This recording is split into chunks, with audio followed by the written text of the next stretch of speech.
Hello दोस्तों, क्या हाल चाल? बढ़िया। तो हम लोग अभी तक कूलॉम्स लॉ पढ़े हैं।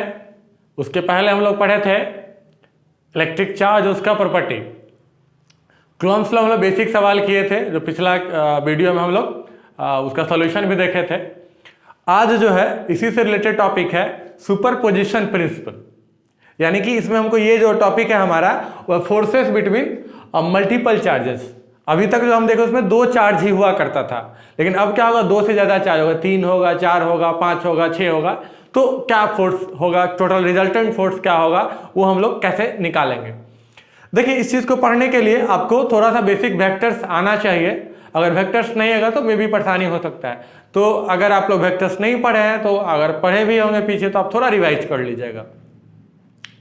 तो इसमें हम लोग फोर्सेस बिटवीन मल्टीपल चार्जेस निकालने के लिए हम लोग क्या करते हैं, एक टर्म्स पढ़ते हैं, उसको बोलते हैं सुपरपोजिशन प्रिंसिपल। सुपरपोजिशन प्रिंसिपल क्या होता है? तो सुपरपोजिशन प्रिंसिपल में स्टेटमेंट लिखा हो यहाँ पे, या फिर आप किताबें में देख सकते हैं। सुपरपोजिशन प्रिंसिपल क्या कहता है कि अगर मान लेते हैं कि बहुत सारा चार्जेज है, बहुत सारा charges Q1, Q2, Q3 and so on to बहुत सारा चार्जेज है, और सारे चार्जेस के कारण किसी एक चार्ज पे हमको फोर्स निकालना है। तो उसको निकालने का हम क्या करेंगे कि सुपरपोजिशन प्रिंसिपल अप्लाई करेंगे। तो ठीक है, उसको हम लोग देखते हैं। तो स्टेटमेंट है कि किसी एक चार्ज पे हमको बहुत सारा चार्जेस के कारण फोर्स निकालना है। Force on any charge due to the number of other charges is the vectored sum of all the forces on that charge due to the other charges taken one at a time. The individual forces are unaffected due to the presence of other charges. इसका मतलब समझो तुम लोग। देखिए, मान लेते हैं कि एक चार्ज यहां पे है, मान लेते हैं ये चार्ज है Q, ठीक है। मान लेते हैं यहां से एक R1 डिस्टेंस पे कोई चार्ज है, मान लेते हैं ये क्या है, Q1 है। एक चार्ज हम यहां पे ले लेते हैं, ये मान लेते हैं क्या है, Q2 है। इसका पोजीशन वेक्टर इसका मान लेते हैं R1 है, इसका सेपरेशन क्या है, R2 है। मान लेते हैं कि यहां पे है Q3 and so on to बहुत सारा चार्जेज है। यहां पे कोई भी होगा, मान लेते हैं Q15 होगा, यहाँ R15 हो जाएगा एंड so on to मान लेते हैं ये जो है आपका क्या है, ये मान लेते हैं Qn है, इसका डिस्टेंस कितना है, Rn है। तो सवाल क्या है कि इस चार्ज पे, ये जो यहाँ पे मैं चार्ज रखा हूँ, कोई पॉइंट O है, यहाँ पे जो हम चार्ज रखे हैं ये Q, इस पे क्या होगा टोटल नेट फोर्स। तो इस पे अगर हम बात करें, Q और Q1 के बीच में भी फोर्स लगेगा, Q और Q2 के बीच में भी फोर्स लगेगा, Q और Q3 के बीच में भी फोर्स लगेगा, Q और Q15 के बीच में भी फोर्स लगेगा एंड so on to बहुत सारा चार्जेस होगा, सबके साथ फोर्स लगेगा। यहाँ पे एक चीज और ध्यान देना है कि Q1 Q2 के बीच में भी फोर्स लगेगा, लेकिन हमको उसको नहीं लेना है। मैं यहाँ पे लास्ट में एकदम क्लियर लिख दिया हूँ, individual forces unaffected due to the presence of other charges. ठीक है, मतलब इसके बीच में भी इंडिविजुअल इफेक्ट होगा, इसके बीच में भी रिपल्सन अट्रैक्शन हो सकता है, लेकिन हमको उस चीज को क्या करना है, नेग्लेक्ट करना है। तो इसको निकालने के लिए हम क्या बोले, वेक्टर सम करेंगे। क्या करेंगे, वेक्टर सम। वेक्टर सम यानी कि अगर हम इसके बीच में जो फोर्स लग रहा है उसको हम F1 मान लें, Q1 और Q0 के बीच में, और अगर Q और Q2 के बीच का F2, ये आपका अगर बात करें ये कितना हो जाएगा, इसका अगर हम मैग्नीट्यूड लिख लें कितना हो जाएगा, K या फिर 1/4 pi epsilon not Q1 by R1 का स्क्वायर। F2 का बात करें तो क्या हो जाएगा, 1/4 pi epsilon not Q2 by R2 का square. F3 is equal to 1/4 pi epsilon naught Q3 by R3 का square and so on to Fn का बात करेंगे तो क्या हो जाएगा, 1/4 pi epsilon not Qn by Rn का स्क्वायर। हमको नेट फोर्स निकला है, टोटल फोर्स लिखना है, तो क्या बोला, वेक्टर सम करना है। क्या करना है, वेक्टर सम। तो वेक्टर सम क्या होता है, जानते हैं कि फोर्स इज वेक्टर क्वांटिटी, तो आपको वेक्टर सम ही करना पड़ेगा। तो यानी कि अगर हमको नेट फोर्स निकालना है, एफ नेट निकालना है, मतलब टोटल फोर्स, तो क्या करेंगे, vector sum F1 plus F2 plus F3 and so on to Fn, ये हम लोग अप्लाई करेंगे। इसी को बोलते हैं सुपरपोजिशन प्रिंसिपल। अब क्या है कि जनरली जो है एग्जाम में इससे सवाल आता है कि सवाल कैसे बनाया जाए। तो हम लोग एक सवाल करते हैं एनसीईआरटी का ही सवाल, बाकी 2 एग्जाम्पल से इसका एनसीईआरटी का वो आप लोग खुद से करिएगा, ठीक है। तो इसको आप लोग नोट कर लीजिए। चलिए, तो हम लोग एनसीईआरटी का क्वेश्चन नंबर, ये जो है आपका 1.6 एनसीईआरटी का, उसको हम लोग सॉल्व करते हैं।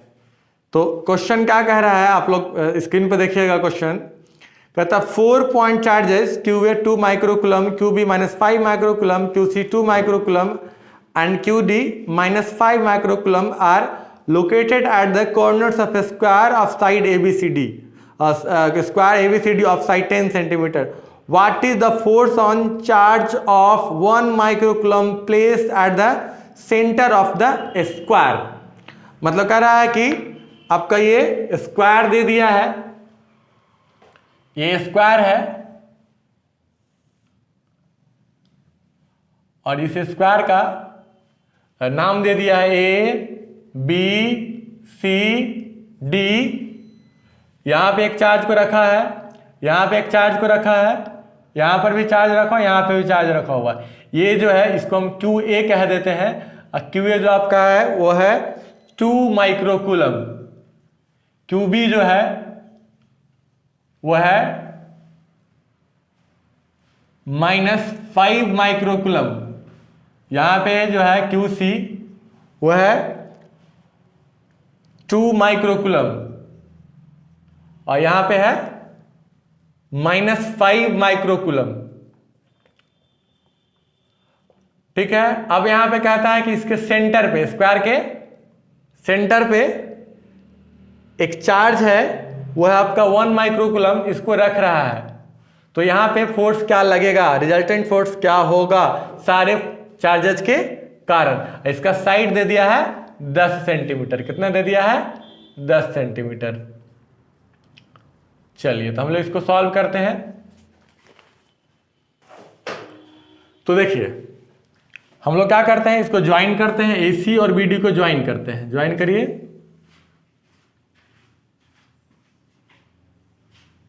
चलिए, ये जो है यहां पे इसका नाम देते हैं O, ये जो है 1 माइक्रोकुलम का है। अब हम लोग लगाते हैं कुलम्ब्स लॉ।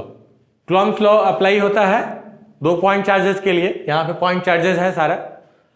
अगर हमको ये दोनों के बीच के फोर्स निकालना है तो दोनों के बीच का डिस्टेंस चाहिए। और ध्यान देने वाला बात ये है कि OA, OB, OB, OC और OD सब क्या होगा, बराबर होगा, वो हम लोग निकाल लेंगे।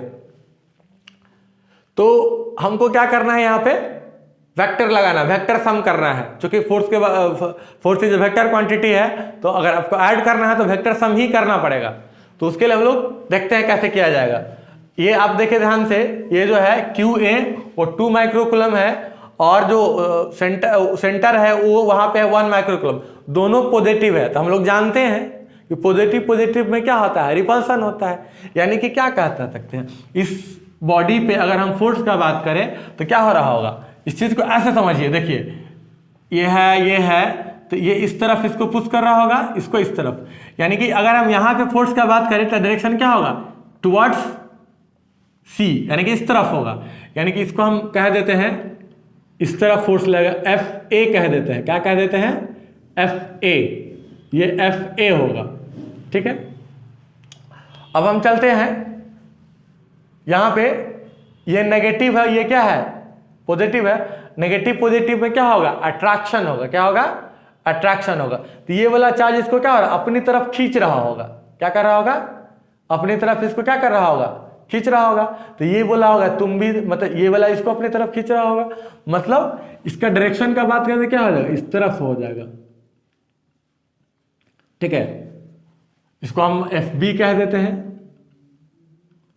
अब हम चलते हैं यहाँ पे। अब इस दोनों के बीच का हम बात करें तो ये फिर दोनों पॉजिटिव है, ये भी पॉजिटिव है, तो यहाँ पे क्या होगा, रिपल्सन होगा। तो यहाँ पे क्या होगा, इस तरफ होगा, इसको हम FC कह देते हैं। अब आप समझ रहे हैं क्या, नेगेटिव या पॉजिटिव है तो क्या होगा, अट्रैक्शन क्या होगा, इस तरफ होगा। ये इसको हम FD कह देते हैं, क्या कह देते हैं, FD। अब क्या करना है, ठीक है, अब क्या करेंगे, सब F1 FA FB FC FD सब निकालेंगे। अब क्या करेंगे, ये दोनों का रिजल्टेंट FC FB का रिजल्टेंट किस तरफ होगा, इस तरफ होगा, इसको मान लेते हैं F डैश या फिर FE कह दीजिए। इस दोनों का रिजल्टेंट इस तरफ होगा, ये क्या आ जाए, F डैश मान लेते हैं इसको, ठीक है। इस दोनों का रिजल्टेंट निकालेंगे, इस दोनों का रिजल्टेंट हम लोग निकालेंगे। तो बारी बारी से पहले हम सब निकालते हैं, FA FB FC निकालते हैं, FA FB और FC हम लोग निकालते हैं। तो हमको क्या चाहिए, सेपरेशन से डिस्टेंस चाहिए। तो सबसे पहले OA का वैल्यू क्या होगा, OB के बराबर होगा, OC के बराबर होगा और OD के। ये हुआ क्या, डायगोनल का हाफ, डायगोनल का हाफ ऑफ डायगोनल। और डायगोनल आप जानते हैं √2 इंटू साइड होता है, स्क्वायर का क्या होता है, साइड होता है, यानी कि √2 into side, √2 into side by 2, यानी कि √2 साइड दे दिया 10 सेंटीमीटर बाई 2, कितना आ जाएगा आपका 5√2 सेंटीमीटर, कितना आएगा 5√2 सेंटीमीटर। चेक कर लीजिए, साइड दे दिया 10 सेंटीमीटर तो 10 हो गया, 2 से डिवाइड मारे 5 आया और √2 तो था ही, यानी कि इसका हमको क्या निकल गया, डिस्टेंस निकल गया। अब हम बात कर लेते हैं FA निकाल लेते हैं, FB निकाल लेते हैं, FC निकाल लेते हैं। तो FA का बात करें हम तो FA क्या होगा, 1/4 पाई एप्सिलॉन नॉट Q, इसको हम Q मान लेते हैं, यहाँ पे जो चार्ज है QA बाई OA का स्क्वायर। डायरेक्शन में वेक्टर में दिखा दिए, इस तरफ होगा, इस तरफ होगा, तो हम फिगर में दिखा देते हैं, लिखने की जरूरत नहीं है। इसका वैल्यू कितना होता है, 9 × 10 का पावर 9। Q है आपका 1 × 10 का पावर -6 और QA कितना है 2 × 10 का पावर -6 डिवाइड OA हम लोग क्या देखे हैं 5√2 सेंटीमीटर है, उसको हम लोग मीटर में कन्वर्ट कर लेंगे। तो क्या लिखेंगे 5√2 × 10 का पावर -2 का स्क्वायर।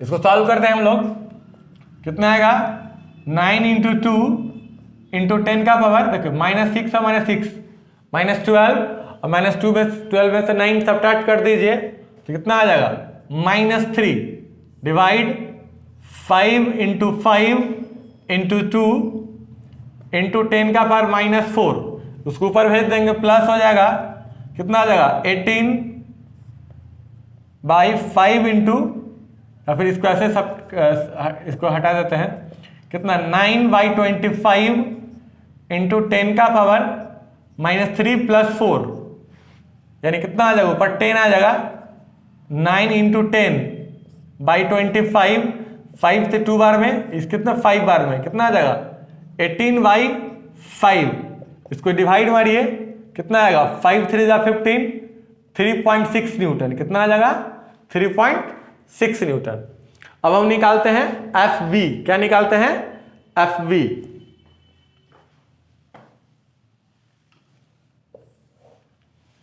FB का बात कर लेते हैं, FB क्या हो जाएगा